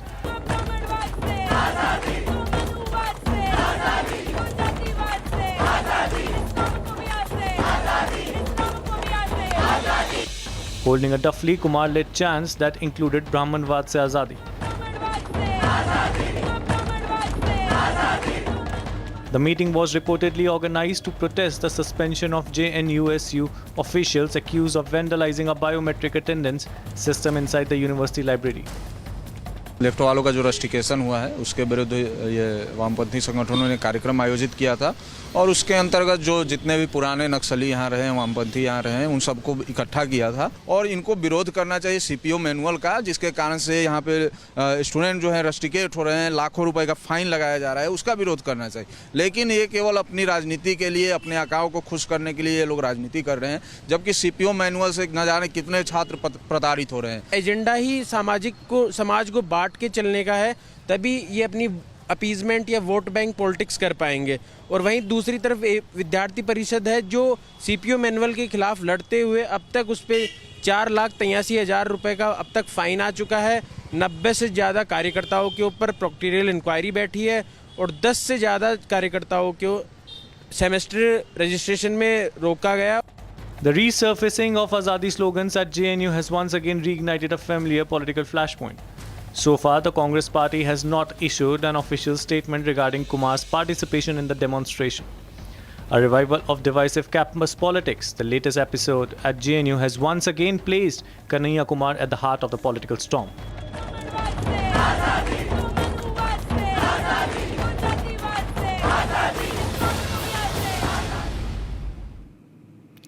And now, viewers, the controversy that began with Malegaon Deputy Mayor displaying the portrait of Tipu Sultan in her office has now reached Hyderabad. AIMIM Chief Asaduddin Owaisi has come in defense of Tipu Sultan, calling him a freedom fighter. Now, this reaction comes after the row had already escalated, with Congress leaders comparing Tipu Sultan with Chhatrapati Shivaji, and BJP, of course, strongly reacting to it. And now Owaisi says Tipu was martyred fighting against the British and even compared him to Savarkar. Take a look at this report. The political storm over Tipu Sultan is intensifying. After Congress leader Harshvardhan Sabkal compared Tipu Sultan to Chhatrapati Shivaji Maharaj, the BJP slammed the remarks as shameful. Now, AIMIM chief Asaduddin Owaisi has entered the debate, calling Tipu Sultan a martyr and defending the comparison. Owaisi said Tipu died fighting the British and did not seek mercy. In a sharp attack, he alleged that Tipu took up his vote and was killed in battle, unlike those who wrote apology letters to the British. 99 में टीपू सुल्तान की शहादत हुई, अंग्रेजों से लड़कर टीपू की शहादत हुई, जेल में बैठकर टीपू तुम्हारे वीर की तरह 6 लव लेटर नहीं लिखा अंग्रेजों को मैं माफ कर दो, तुम जो बोले मैं करता हूं। टीपू तलवार लेकर अपने मुल्क को अंग्रेजों से आजाद कराने के लिए शहीद हो गया। तो बीजेपी जो है इस तरह से तारीख को पेश करती कि नफरत पैदा कर दो, मगर भारत की पहली संविधान की किताब में टीपू की फोटो है या नहीं बता दो चलो। He also referred to Mahatma Gandhi, saying Gandhi had described Tipu Sultan as an example of Hindu-Muslim unity and asked whether would now Gandhi be called a liar. The controversy erupted after Maharashtra Congress President Harshvardhan Sabkal compared 18th century ruler Tipu Sultan to Maratha warrior King Chhatrapati Shivaji Maharaj. Sabkal said Tipu's fight against the British reflected the ideals of Swaraj championed by Shivaji Maharaj. He described Tipu as a warrior and a son of the soil who stood against colonial rule. The BJP was quick to react. Maharashtra Chief Minister Devendra Fadnavis termed the comparison condemnable and said the Congress leader should be ashamed of himself. Congress के अध्यक्ष हर्षवर्धन सपकाळ ने जिस प्रकार से छत्रपति शिवाजी महाराज की तुलना टीपू सुल्तान के साथ की है, हम इसकी निंदा करते हैं। उनको शर्म आनी चाहिए। छत्रपति शिवाजी महाराज जिन्होंने मुगलों के साथ लड़ाई करके स्वराज्य का निर्माण किया और हजारों हजारों हिंदुओं को कत्ल करने वाला टीपू सुल्तान, वो और महाराज, इनको एक समान आदर दिया जाए, इस प्रकार की बात अगर कांग्रेस पार्टी कहती है तो वोटों के लालच में ये कितने भी जूते चाटे, महाराष्ट्र और देश इसको सहन नहीं करेगा। The row began after reported Tipu Sultan was displayed in the office of a deputy mayor in Malegaon, triggering political reactions. Vote bank की राजनीति में कांग्रेस पार्टी कितना गिरेगी? कांग्रेस के महाराष्ट्र के अध्यक्ष ने छत्रपति शिवाजी महाराज की तुलना टीपू सुल्तान से की है। वही टीपू सुल्तान जिसने हजारों हिंदुओं का कत्ल किया, वही टीपू सुल्तान से छत्रपति शिवाजी महाराज की तुलना हो सकती है क्या? बार बार महान योद्धाओं का, देश के महान सपूतों का अपमान यही बन चुकी है कांग्रेस पार्टी की पहचान। कांग्रेस पार्टी कभी वीर सावरकर जी का अपमान करती है, कांग्रेस पार्टी कभी छत्रपति शिवाजी महाराज का अपमान करती है, कांग्रेस पार्टी अंबेडकर जी का अपमान करती है, कांग्रेस पार्टी सरदार पटेल का अपमान करती है। आज जो उन्होंने किया है, महाराष्ट्र की जनता उनको कभी नहीं माफ कर सकती। With sharp exchanges between the Congress, BJP and AIMIM, the debate over Tipu Sultan's legacy once again underscores how historical figures continue to shape present-day politics. And now, viewers, a 22-year-old Indian student studying in the United States has been found dead in California days after he was reported missing in a case that has shocked both his community and officials. Take a look at this report.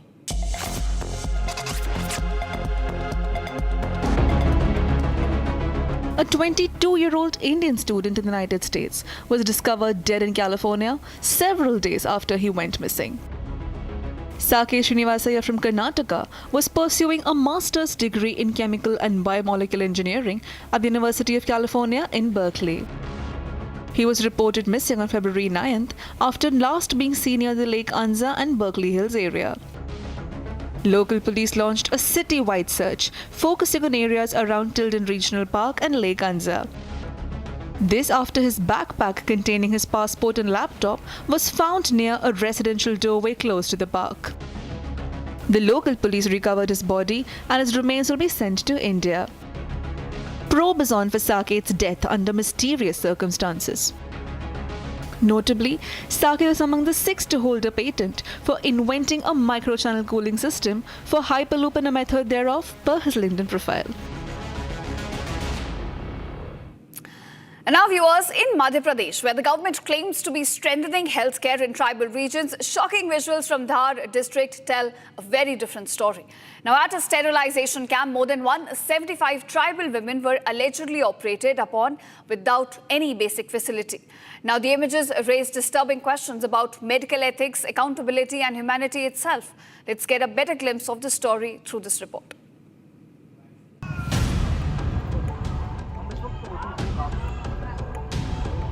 These are not scenes from a disaster zone.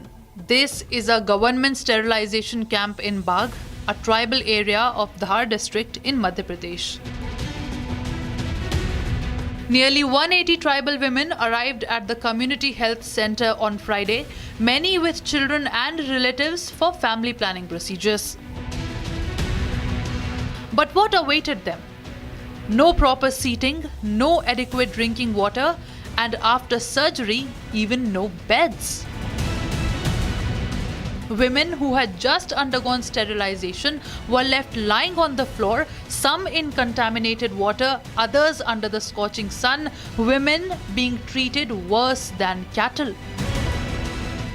गांव के भाई उनको लेके आए patient को। कितनी बजे आ गए थे यहाँ? सर 8 साढ़े 8 बजे तक आ गए थे। कितने बजे शुरू हुआ यहाँ पर ये शिविर? ये तो चल ही रहा सर, आए जब से चल ही रहा, पर धीरे धीरे वो तो बहुत सारे बाई होने हैं तो टाइम तो लग ही रहा। जो नीचे लेटी है महिलाएं परेशान हो रही है, गर्मी लग रही है, टेंट भी लगा है। हाँ वो तो नहीं मिल रही है, नहीं मिल रही है, तो सुविधा पूरी नहीं मिल रही। पीने का पानी की क्या व्यवस्था है? नहीं, पानी भी अभी खत्म हो गया, 2 ड्रम लाए थे तो खत्म हो गया, अभी भी नहीं। Family members could be seen fanning them with pieces of cloth as women writhed in pain. But the most shocking revelation here lies in the numbers. A single private doctor, Dr. Rakesh Dawar, reportedly arrived at 3 p.m. and was assigned nearly 180 sterilization procedures. Hospital officials claimed one sterilization was being completed in just 2 minutes. The time, just 2 minutes. Sir doctor Badwane से बुलवाया है, doctor Rakesh Dawar. ये surgeon है, 2 minute में एक operation कर देते हैं। तो हमारे 175 केस है, कम से कम 3 साढ़े 3 घंटे में पूरा कर देंगे। इसके पहले क्या क्या जांचें कराना? इसके पहले हमने जांच कराई, प्रेगनेंसी टेस्ट करवाया, बीपी लिया, खून की जांच करवाई, शुगर बीपी दोनों करवाया। फिर उसके बाद महिला को वहाँ ऑपरेशन के लिए भेजा। वहाँ पे महिला को इंजेक्शन लगता है टेस्ट के लिए। Adding to the controversy, the Chief Block Medical Officer Dr. Veer Bahadur Singh Mawal was not even present at the camp.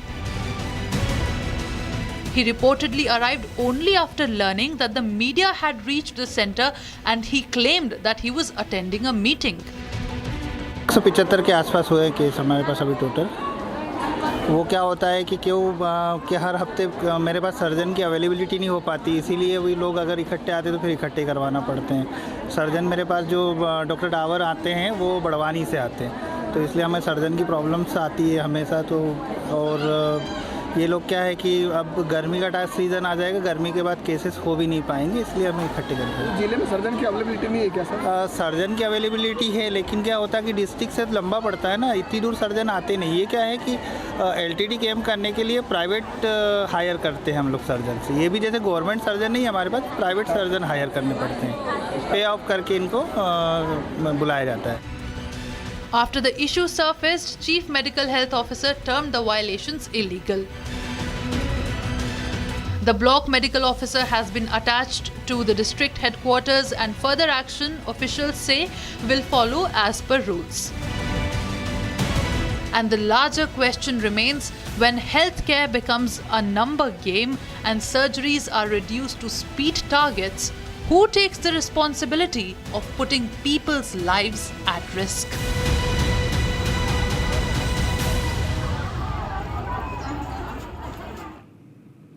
And now, viewers, in this eye-opening analysis, Shubhranshu Singh breaks down how AI models like ChatGPT, Gemini and Claude are disrupting India's over $200 billion IT services industry. Discover why campus hiring has plummeted to 20-year lows, top firms are now slashing headcounts, and what India must do to shift from coders to AI orchestrators. From stock market tremors to workforce recalibration, get the full story on the AI race threatening millions of jobs. Hello, I'm Shubhranshu Singh, and I am here to discuss with you a very important subject that is making news across the world but leading to major anxiety in India. The question is, what detrimental effect will artificial intelligence have on the IT services industry? And when we look at the latest global tremors in the technology world and in the stock markets, it is important to understand what is leading to this anxiety. Firstly, we are in the middle of accelerating artificial intelligence race led by 3 major models. All ecosystems have been developed in the West. The first is OpenAI through ChatGPT, which has indeed established an early leadership in generative AI adoption at consumer and enterprise scale. Secondly, Google has advanced its position with Gemini, embedding AI capability across search, cloud, developer tools, and productivity environments. But most recently, alongside these, is Anthropic via Claude that has emerged as a high-reasoning, enterprise-aligned system emphasizing safety, controllability, and complex task execution. Recent volatility in technology stocks has been linked to the rapid advances in Claude's coding, reasoning, and agentic workflow capabilities. Now, what is the concern? The concern emerges essentially that conversational AI will now expand the ability of AI systems to autonomously execute technical functions such as writing software, debugging code bases, running test environments, managing repositories, and completing multi-stage engineering tasks that historically required trained programming teams. The implications of this shift carry particular weight for India. As we all know, the IT services industry forms one of the structural pillars of the Indian economy. According to the industry body NASSCOM, India's technology sector employs over 5.4 million staff across the services spectrum, and then when indirect employment and gigs ecosystems are included, the livelihood footprint expands substantially further. The sector also anchors India's export economy. Technology exports crossed approximately $200 to $210 billion annually last year, with IT services contributing the bulk of these. Now, for more than 3 decades, India's global technology position has largely been built on large-scale talent advantage, supplying engineering manpower to enterprises across North America and Europe. What will happen now is areas such as application development, maintenance, testing, systems integration, and digital transformation programs will be executed less through this labor-intensive delivery model and more through the organic adoption of artificial intelligence. So therefore, AI introduces structural efficiency into this framework. Tasks that once required large engineering teams can increasingly be executed by much smaller AI-augmented groups. And entire workflow layers are moving towards partial or full automation. And in particular, this impacts Indian companies because we were responsible for a very large intake at junior levels. Over the last 18 to 24 months, slowly we have started to experience measurable compression. Net headcount additions across India's top IT firms have fallen sharply compared to the post-pandemic hiring surge. This has actually come down to virtually zero. And several large firms reported either minimal workforce addition or absolute reductions in workforce. Also, this is leading to campus drought. Campus recruitments in this country are down to the lowest level perhaps in 2 decades. And this is the clearest structural indicator. Whereas our IT companies were recruiting between 300,000 to 350,000 fresh graduates annually, today we have seen that number fall dramatically, with many firms deferring onboarding, reducing intake altogether, and pausing campus programs. Now, these developments suggest the beginning of a workforce recalibration at the entry level of the services pyramid. Naturally, from an economic standpoint, it will have a spiraling effect in many other sectors of consumption. And what jobs are being impacted? As I mentioned, these are routine coding, testing, documentation, and maintenance functions. At the same time, higher technological progress continues to expand, substituting for human roles. Now, each major computing transition, from mainframes to personal computing, from desktop systems to cloud infrastructure, time and again reorganized workforce structures. So this is not new. What is threatening is, are we ready for the degree of technical specialization? Because advanced AI systems continue to operate within human-defined enterprise environments, requiring professionals who are capable of framing problems, designing architectures, ensuring cybersecurity resilience, and leading large-scale deployment. But this means more than just coding expertise.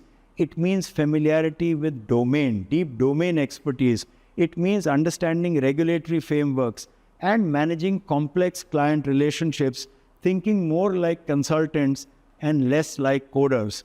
And so therefore, workforce demands will altogether shift towards judgment, accountability, and domain integration. For sure, entry-level task intensity will continue to face compression. So for India, the strategic pathway lies in transition at multiple levels. First, we must move the value chain from manpower supply to AI orchestration. That is really central. Secondly, we must integrate software capability with deep domain expertise, but across sectors: finance, healthcare, manufacturing, energy, content, advertising. There is a parallel shift towards building platforms and proprietary models. And so our software giants have to think in terms of intellectual property assets that create value and expand value iteratively beyond just service delivery. Last but not the least, the stock market reactions to AI breakthroughs are also on account of the nervousness of whether all of this is a bubble. The fact of the matter is, hundreds of billions of dollars have already gone into capability creation. The Western capital will demand a return. Enterprise adoption cycles may be longer, but they will inevitably have ultimate adoption, which will lead to regulatory adaptation and eventually institutional trust. And so therefore, the transformation of India's IT services, if it has to be real, will have to unfold in phases aligned with and fully adoptive of these changes and keeping in mind the governance that is required. This is a space we must watch closely. Much will happen here. Keep your eye on this phenomenon.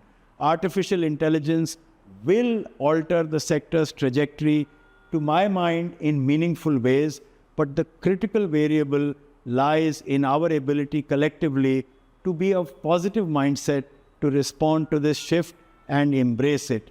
After all, India possesses deep engineering talent, institutional delivery experience, and a mature digital public infrastructure. So good luck to all of us.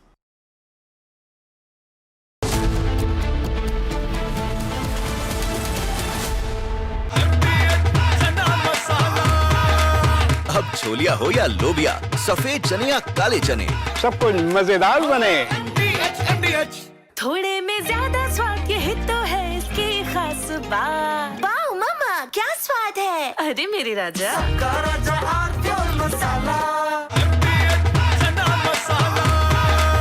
अब छोलिया हो या लोबिया, सफेद चने या काले चने, सब कुछ मजेदार बने। I am absolutely fed up, like you are, I'm sure, with the U-turns of the BCCI and the ICC and cricket politics. And I feel bad, like every citizen of India does, that these people, because they want to make some money over cricket, are ready to compromise the nation. Terrible. Pakistan has taken another magnificent U-turn in its decision to not play, not play, keep changing its mind, ladies and gentlemen. First they say they stand with Bangladesh, then they said we stand with them so much that we don't participate in the World Cup. Then they put Shehbaz Sharif in front and he said we've taken a clear decision not to play cricket with India because we are backing Bangladesh. Listen to what Shehbaz Sharif said. T20 World Cup जो है उस हवाले से हमने बड़ा वाज़ेह stand लिया है कि हम हिंदुस्तान के खिलाफ जो मैच है वो हम नहीं खेलेंगे.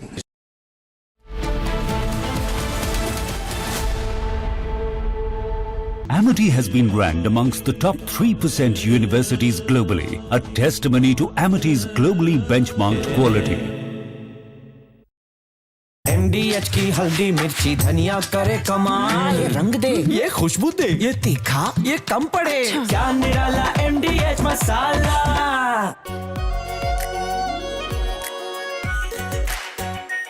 R Pure shahi paneer masala, delicious, healthy, every day.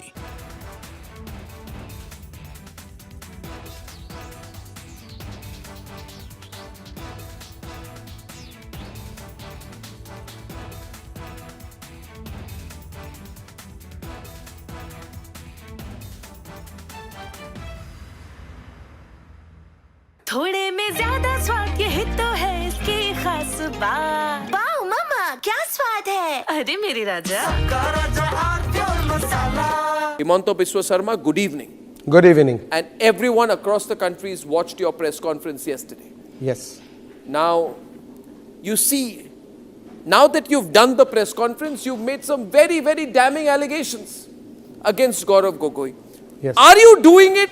First question, let's have it out of the way. Are you doing this because you're facing a huge test in your political career with the Assam elections coming up, and he's the person Rahul Gandhi is putting up against you? Arnab, you know Assam. Even I produce a picture of Asim Munir and Gaurav Gogoi. Congress is not going.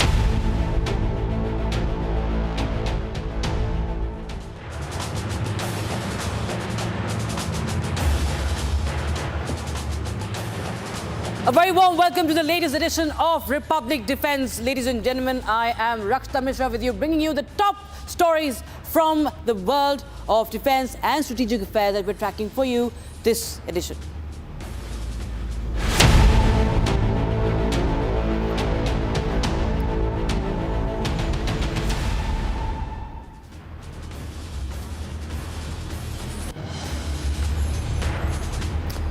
And viewers, we start with the top story, the Moran Emergency Landing Facility. That's also an ELF.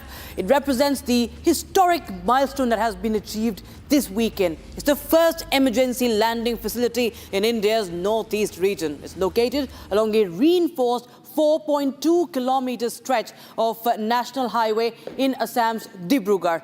This dual-use infrastructure seamlessly functions as a regular highway under normal conditions, but transforms into a fully operational airstrip during contingencies. And Prime Minister Narendra Modi, just this Saturday, has landed aboard the C-130J Super Hercules aircraft on the Moran bypass, marking the formal inauguration. Now, talking about the strategic importance of it, this ELF holds immense significance because of its position in Upper Assam. That's roughly 240 to 300 kilometers from the line of actual control with China and near the Myanmar border, in a region that has been marked by tense frontiers and China's own dual-use highway airstrips and advanced airfields in Tibet. The facility bolsters India's defense posture, providing rapid underway runway options for military aircraft, including fighters up to 40 tons. Just take a quick check of the inauguration and the display of our air power.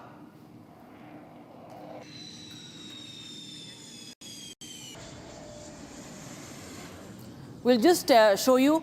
So viewers, from Rafales to the Globe Masters, they were all on display. And in Moran, Republic TV has been reporting from the Moran airstrip in Assam. And we'll just tell you what this lifeline really means for this, for India, the strategic significance of it. We'll just go full frame with the information on that.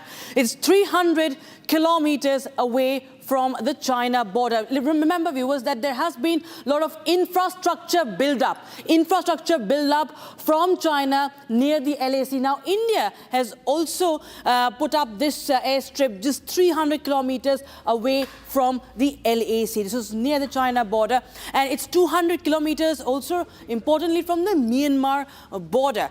And this is where, on Saturday, this airstrip has been inaugurated. It's an alternative runway in event of conflict. It's actually a highway that has been turned into a runway, and it enhances the rapid deployment in northeast region. There has been a lot of talk about securing northeast in the recent times, viewers, and this comes right in time. It's equipped for fighter jets, choppers, and the transport planes as well.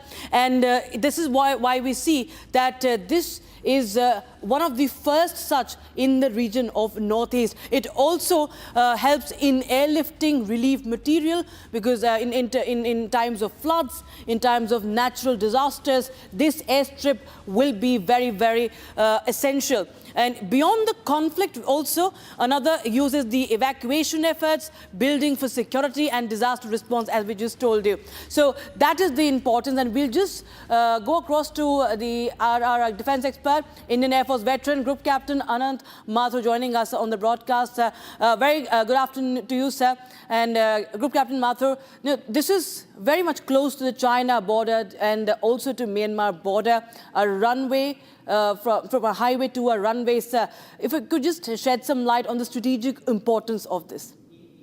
Hey, good afternoon, Rakshita. This is the Valentine's Day gift by the Indian Air Force and the Prime Minister to the country. The importance of this has to be ascertained in light of Op Sindoor also, because you understand that how Indian Air Force had taken out the airfields of Pakistani Air Force and they had rendered them unusable.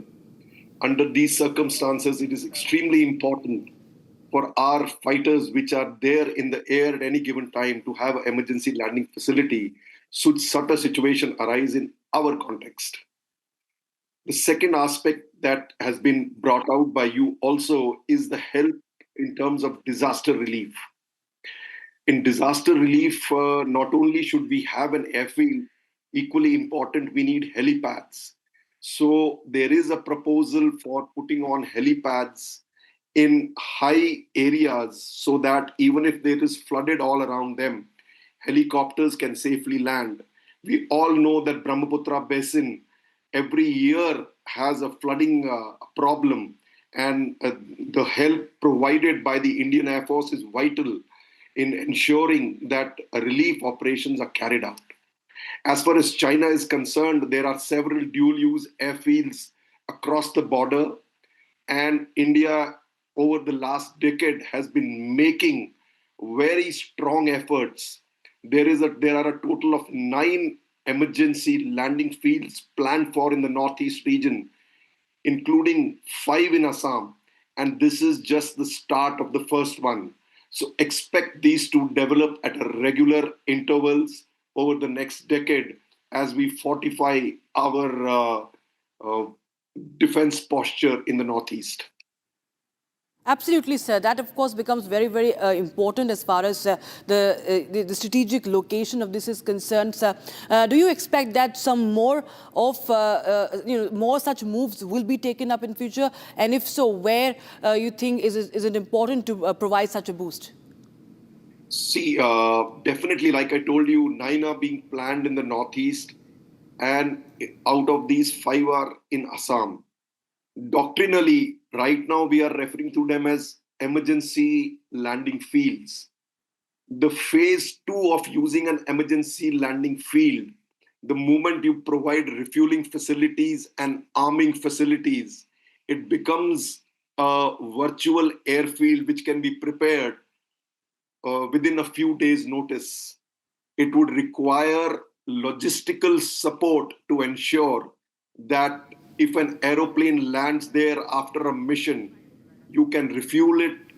If the missiles have been expanded, you put the missiles on. If the bombs have been expended, you rearm it with those bombs. And once that is done, the aircraft is ready for the next mission. Right, it can ensure shorter turnaround times. It can ensure quick, what we call as TRS, or a turnaround servicing for the aircraft for the next mission. So that's the level 2 of the ELF. It does not remain an emergency landing facility anymore. It becomes a virtual subsidiary airfield. Right, sir.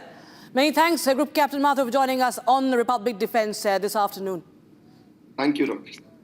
And viewers, now on to one of the big stories from defence viewers, the controversy surrounding the Army veterans, the Indian Defence Forces veterans. The tax exemption has made news following the Union Budget's finance bill. It revokes a century-old income tax exemption on disability pensions for the armed forces personnel who sustain disabilities but continue to be in service. First, we'll tell you what is this really about. Now, the disability pension for armed forces personnel has traditionally been fully exempt from income tax. This practice dates back to 1922 and continued under the Income Tax Act of 1961. Now, a disability pension is a financial benefit. In fact, it's actually a right. It's not even a benefit. It's their right, provided to the armed forces personnel who have suffered or aggravated disabilities in course of service, and despite that, some of them do continue with that term. So it typically comprises of 2 parts, a service element based on the length of service and a disability element that's based on the percentage of disability accessed by a medical board. Now, over the years, this tax exemption has generally applied not only to the personnel who were out of service due to serious disability, but also to many who continued serving despite their injuries, and they later retired. They were superannuated. Now, in 2019, the Income Tax Department issued a circular attempting to restrict this exemption only to those who were medically invalided out. However, now this move was challenged in the court and the Supreme Court, and Supreme Court stayed its implementation, allowing the broader practice to continue. Now, right now, if we talk about what's happening in the latest, is that the issue has resurfaced with the proposal once again seeking to limit the tax exemption only to those discharged on medical grounds.